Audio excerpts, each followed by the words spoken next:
Ju mind huvitab selline jutustamise vorm, et kui ma loen mingit lugu, siis ma väga tahan teada saada, et kuidas see välja näeb, milline see välja näeb, et see aitab mul iseendal loo selliste sügavamate kihtidega sidet luua ja mõista sisu.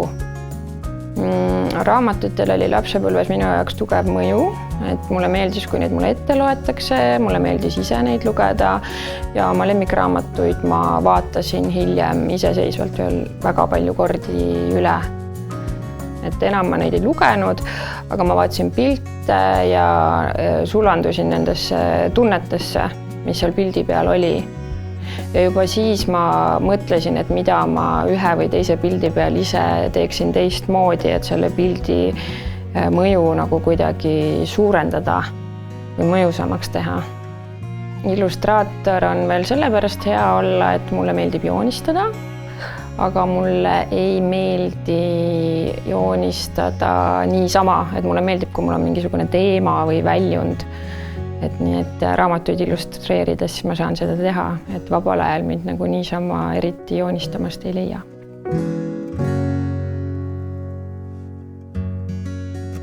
Meie elu koosneb suures osas lugudest, et lood ei ole ainult raamatute, filmide, arvutimängude pärusmaa, et ka siis, kui me lähme tööle või poodi, kõnnime tänaval, et meid ümbritsevad igasugused erivormides sellised minilood, et kõik meie keskkonnas proovib meile midagi nagu jutustada.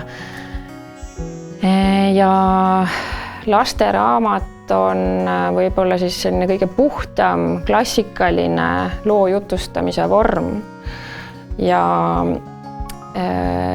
minu koostöö autoriga leiabki aset selle nagu raamatu lehekülgedel, et ma ei pruugi selle autoriga päriselus isegi üldse mitte kohtuda, et me kohtume autoriga läbi teksti nii-öelda vaimus. Kuigi tekst sünnib enne pilte ja on piltide loomise ajend, siis kui raamat on valmis, siis pilt tavaliselt kõnetab inimest enne kui tekst, et pilt isegi annab teinekord sellise võtme, kuidas teksti lugeda või mis tonaalsusega seda teksti lugeda, mis tonaalsusega näiteks lugeda raamatu pealkirja. Ja seetõttu ma pean teksti ja pilti pildiraamatumaailmas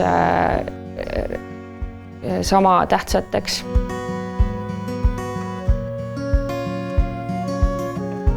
No, mulle meeldib siis pilte teha, kui mul on aega. Aega on tihti nagu ise selline mõtlemise oskus ka natukene ja seetõttu mulle kõige paremini meeldib joonistada õhtuti ja öösiti. Et kahjuks ma seda tänapäeval endale enam lubada ei saa, aga vanasti jah, ma läksin magama alles niimoodi kella 4 paiku hommikul. Sellepärast, et töö on hästi rahulik ja siis mul on aega nagu sulanduda sellesse loomaailma. Et teised maailmad ei tule segama, mingisugused kirjade saatmise maailm ja veenäitude esitamise maailm ja sellised asjad.